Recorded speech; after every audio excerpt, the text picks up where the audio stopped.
Welcome to this week's virtual Drasha. I have the incredible privilege to share with you these words of Torah from Yerushalayim, Ir HaKodesh. The truth is, not just any ordinary Yerushalayim, not that Yerushalayim is ever ordinary, but a snowy Yerushalayim, as you can see in the background a little bit, a pretty significant snowfall, at least for Yerushalayim standards, has kind of brought everything to a standstill.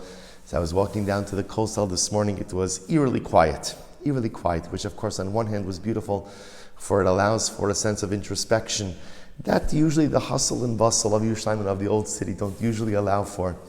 But it is a great zchus to be able to share with you some insights on this week's parsha from this special and holy place. Parshas Mishpatim is filled with an incredible amount of halachos, most of it actually interpersonal law, tort law, that allows us to create a just and appropriate society, both in the desert, but ultimately preparing us to create a just society in Eretz Yisrael. The Torah says as follows in Parak Chav Beis Pasuk Chav Daled, chapter 22, verse 24.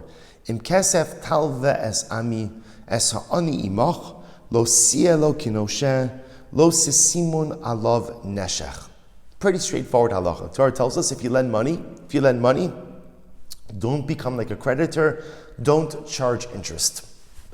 Important halacha, known to all of us. When you lend money to another Jew, the lending of money to another Jew cannot be looked at as a business endeavor, cannot be looked at as a business opportunity. Rather, when I lend money to another Jew, it is a chesed, it is a kindness. And how do I demonstrate that it's a kindness? Ultimately, lo sesimur alav neshech. You can't charge interest. But the Mefarshim, the commentaries, are intrigued by this verse, because the truth is there's a number of phrases that seem to be extraneous, that seem to be unnecessary. And I want to draw your attention to one of them. So the Torah says again, focus on the first part of the pasuk, Im kasef talve es ami, if you will lend money to my nation. And the Medrash already picks up, why do I need that phrase, es ami, if you lend money to my nation? I know that I'm talking about lending money to fellow Jews. The Torah says, es ha'ani imach, to the pauper who lives amongst you. It's a reference to a Jewish pauper. Why do you need that phrase, es ami, if you lend money to my nation? And the Medrash says something absolutely beautiful. The Medrash says, don't read it as es ami, don't read it as to my nation, but rather es-e me, es-e me. If you lend money to the one who is with me. And here the Medrash is telling us something absolutely beautiful, teaching us the lesson that the Ribono Shel Olam has a special place in his divine heart for those who have fallen upon hard times. That the pauper is someone who is es-e me. Kadosh Baruch Hu is saying, when you lend money to that person, know es-e me. He's with me. Every Jew is with HaKadosh Baruch Hu. Every Jew has a place in the heart of HaKadosh Baruch Hu. But the Jew has fallen on difficult times. The Jew who is suffering, in this case, the pauper, the Ribono Shel Olam says, that person is closer to me than anyone else. That person I feel a connection to more than anyone else. So understand that when you lend him money, you're lending money, you're doing a chesed for someone who is es-e me, who is literally with me. And this yesod is so profound that the person who suffers has a special place in the divine heart. And it's an interesting anomaly, because often when we suffer, we sometimes feel even further from HaKadosh Baruch Hu. And that might be true from our side, and that's understandable. But from HaKadosh Baruch Hu's perspective, when he sees us in distress, when he sees us struggling, when he sees us going through difficult times, he brings us even closer. And by the way, this is not just true with things like poverty or illness, but it's also true when we suffer and when we struggle spiritually. You know, sometimes we think that when I'm in a bad place in my ruchnius, when I'm not where I want to be in my holiness, that means that I'm farther from HaKadosh Baruch Hu. And the truth is, what the Medrash is telling us is that when the Jew is suffering, whether it's financial suffering or whether it's spiritual suffering, when the Jew is struggling, whether it's physical suffering or struggle or spiritual struggle, es-e me, we are closest to HaKadosh Baruch Hu. When we are struggling most is when the Ribono Shel Olam pulls us closest to him. Now it's true, we may not feel it, and we may not experience it, but we have to know that it is happening nevertheless. There's a beautiful poem, a well-known poem, that I'm sure many of you are familiar with. It's a poem that I first saw actually when I was in college. I was actually waiting in line to register for classes, and I saw this posted on the wall, and I'll read it to you. The title of the poem is called Footsteps in the Sand. One night I dreamed a dream. As I was walking along the beach with my Lord, across the dark sky flashed scenes from my life.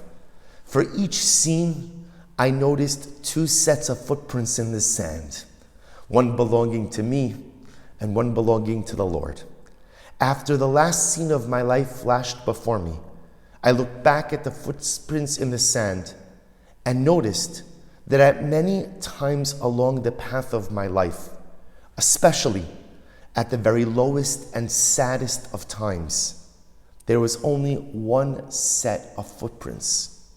This really troubled me, so I asked the Lord about it. Lord, you said once I decided to follow you, you'd walk with me all the way. But I noticed that during the saddest and most troublesome times of my life, there was only one set of footprints. I don't understand why, when I needed you most, you would leave me. He whispered, my precious child, I love you and will never leave you.